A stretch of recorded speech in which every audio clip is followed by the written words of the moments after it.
Je suis avec Malika Zekri, qui représente une association très connue localement, Insertion, Solidarité et Autonomie. Donc, longue histoire. Où en est cette association aujourd'hui, Madame Zekri?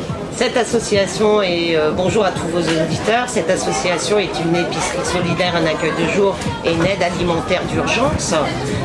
C'est une association qui est en partenariat avec la Sauvegarde des Yvelines, qui est une autre association du département, et on accompagne Isa à son développement. Très bien. Alors, je sais qu'il y a une longue histoire, c'est toujours compliqué le monde associatif, mais est-ce qu'on pourrait quand même rendre hommage à l'ancien président qui a commencé tout ça? C'est Jacqueline, je crois. Hein? Jacqueline Dagès et son mari, qui ont été président et secrétaire successivement l'un et l'autre. Aujourd'hui, la présidente, c'est Agnès Étendard, qui était la vice-présidente de l'association. Ils ont rendu leur tablier en juin en nous confiant la direction de cette belle association pour continuer le projet qu'ils ont porté. D'ailleurs, en ce moment, nous faisons une action spécifique qui tient à cœur Madame Dagès, Jacqueline, qui est l'action de kits scolaires où les familles peuvent venir acheter des fournitures scolaires à très bas prix, puisque on va dire un stylo c'est 10 centimes. Donc c'était une action qui lui tenait beaucoup à cœur parce qu'elle-même venait du monde de l'éducation et elle était très attachée à cette question de l'éducation et de la participation d'Isa à maintenir la scolarité des enfants. On connaît bien que notre monde va mal, autrement dit la précarité augmente de plus en plus. Quel est le rôle et la place de votre type d'association dans ces mondes difficiles? Alors c'est une place importante parce que d'abord on ne fait pas du don. Les gens viennent acheter, l'association et notamment l'épicerie, les gens viennent payer leurs aliments à 20% du coût d'achat.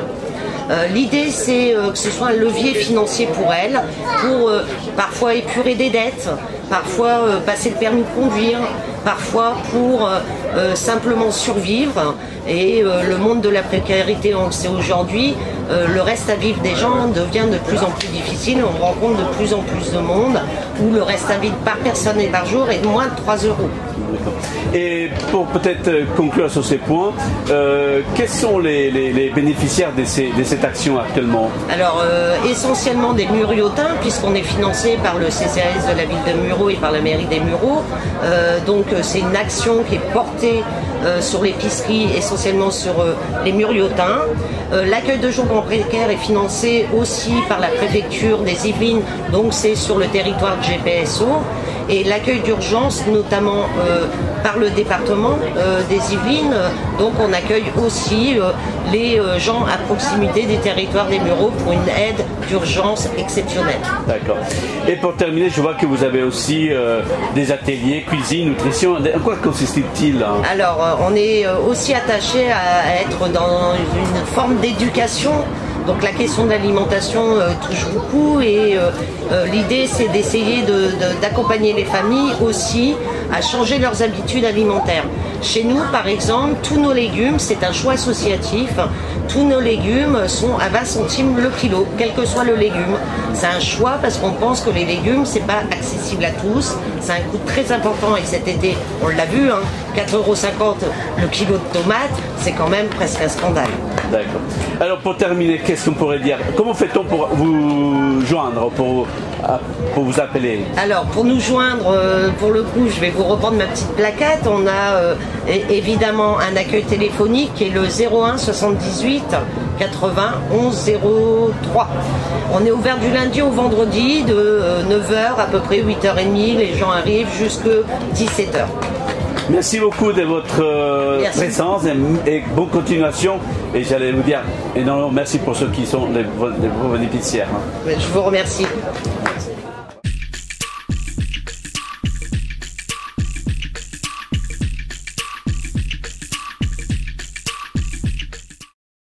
Donc je suis avec la digne représentante de de l'association Arc-en-Ciel, Nathalie Guillou, c'est ça? Nathalie Guillaumet. Voilà. Alors, vous êtes formidable, vous avez une super... Expliquez-moi, comment expliquer cette belle tenue vestimentaire?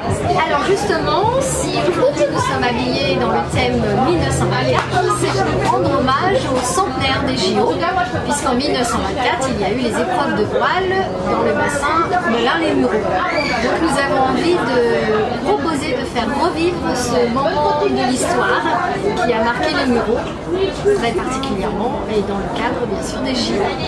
Ça nous ferait très plaisir de faire revivre cette ambiance par la danse et les costumes. Voici notre spécialité.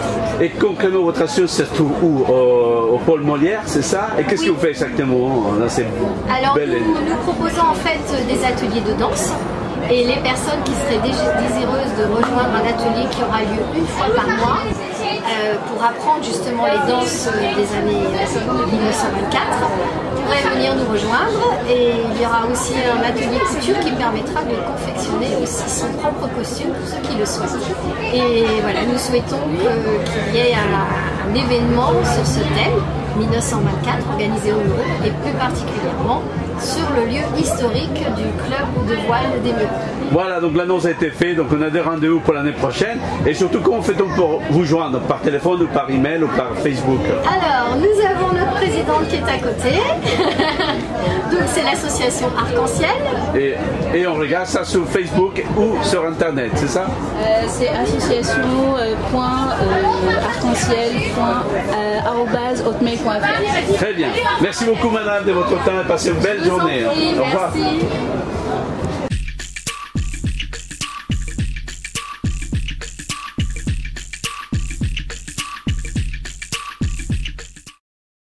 Donc je suis avec Jérémy Huet, donc de la ferme de Petit Moulin, une association qui existe depuis 3 ans dans les Vexins. Alors, raconte-moi, qu'est-ce que c'est cette association, la ferme de Petit Moulin?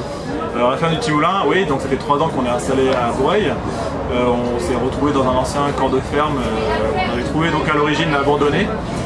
Et on a pris contact avec les propriétaires qui ont tout de suite adhéré au projet, puis même aux personnes qui le portaient. En fait, c'est vraiment un projet qui se décline, enfin qui se vit en fait. Et donc dès le début, même avec les propriétaires, c'était dans ce côté-là de rencontre qui a bien fonctionné. Et suite à ces rencontres, ils ont accepté qu'on reste sur le lieu.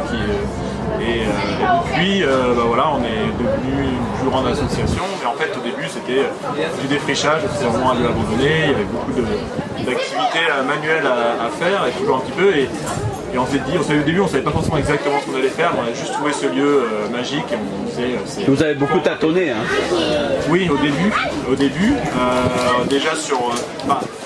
Au début, disons que les actions à faire étaient assez... voilà, il fallait remettre en état un petit peu le lieu. Ça, c'était assez facile. On a pu se tâtonner un petit peu après. Quand il a fait poser des questions, maintenant on est dans un espace sur lequel on peut faire quelque chose, qu'est-ce qu'on va faire? Et du coup, on a dit, voilà, on a un espace, on a envie de refaire du maraîchage, on a envie de remettre un peu la main à la terre. Nous, on est beaucoup des urbains qui ont découvert ce lieu. Et on s'est dit, ça faisait sens de faire ça. Donc on est parti potagère. Encore d'autres rencontres ensuite nous ont fait découvrir. Aujourd'hui, on est 2023. Donc c'est un lieu qui existe, 6 hectares, que je sache bien, oui, avec une cour des fermes. Vous êtes une association qui a plein de choses, des idées en tête. Si vous avez quelqu'un de Paris par exemple, qu'est-ce que vous pourrez lui dire pour venir voir votre cour des fermes? Ah bah déjà c'est de venir voir ce que c'est que de remettre la main voilà, à la terre, ou en tout cas déjà de sentir la nature, retrouver le contact avec le verre, l'environnement, etc. Se dire, de sentir par ses 5 sens en fait, de pas ne le voir qu'à la télé ou au travers d'un écran d'ordinateur, c'est de vivre à travers tous ses sens la nature, et du coup de vivre, de participer, ou en tout cas de venir voir une expérimentation humaine qui a envie de remettre un petit peu tout ça en ordre à notre façon. Alors d'ici à la fin de 2023 et début de 2024, qu'est-ce que vous allez faire? Qu'est-ce que vous allez nous proposer en tant que citadin des Mureaux? Et on va venir vous voir d'ailleurs. Moi, effectivement, chez les Mureaux, il y a du monde qui vient d'un petit peu partout dans le coin, qui participe à cette association. Et qu'est-ce qu'on va faire d'ici la fin de l'année? Alors déjà, on s'associe aussi avec d'autres lieux, comme le nôtre un petit peu, qui sont aussi dans le Vexin. Là, on a un cycle de conférences qui se met en place, où chaque lieu va recevoir une session du cycle de conférences et qui va aborder le terme des dérèglements climatiques. Donc voilà, il y a ce type de choses aussi qui se mettent en place. C'est-à-dire qu'il n'y a pas que le côté... Des conférences, des débats. Des conférences, des débats. Là, alors c'est pas la fin d'année, mais là en été, on a aussi pris pour habitude de faire un concert. Un concert. Voilà, donc lié un petit peu le côté culturel aussi, et puis de festif, et de profiter. Voilà, l'idée c'est pas que de conjuguer un petit peu le côté plaisir, et puis le côté, voilà, on construit quelque chose, et donc du coup il y a des efforts aussi à fournir. Mais voilà. Alors, dernière question, quel est le message que vous voulez faire passer auprès des gens qui vous écoutent, des internautes? Allez-y. Message, je pense que aujourd'hui on est beaucoup orienté à suivre un mode de société qui a vocation à nous prétendre que le plaisir serait uniquement dans l'accumulation de plein de choses, etc. Et nous, on essaie un petit peu de dépasser tout ça, de montrer qu'en fait, l'accumulation, c'est sans fin et qu'on n'est finalement jamais satisfait de tout ce qu'on peut accumuler. Et de retrouver un peu le plaisir des choses simples. Se dire que voilà, le plaisir, justement, je parlais d'essence, etc. Mais vivre par tous ces sens une expérience appréciable, agréable et qui a du sens, voilà, ça vaut la peine d'être vécu. N'hésitez pas à faire un petit tour dans le Vexin, Broyeur Vexin, et à venir nous voir à la ferme du Petit Moulin. Pour vous contacter, on fait quoi? Vous avez une page Facebook, un site internet? On a une page Facebook, bientôt, enfin un site internet. D'abord la page Facebook. Ça s'appelle comment? Donc c'est la ferme du Petit Moulin aussi, dessus, avec une petite image en noir et blanc d'un petit bout de la ferme. Très bien, donc rendez-vous Broyeur Vexin pour rencontrer Jérémy et ses amis. Donc on prend rendez-vous pour un reportage, je l'espère. Avec grand plaisir. Ok. Grand plaisir.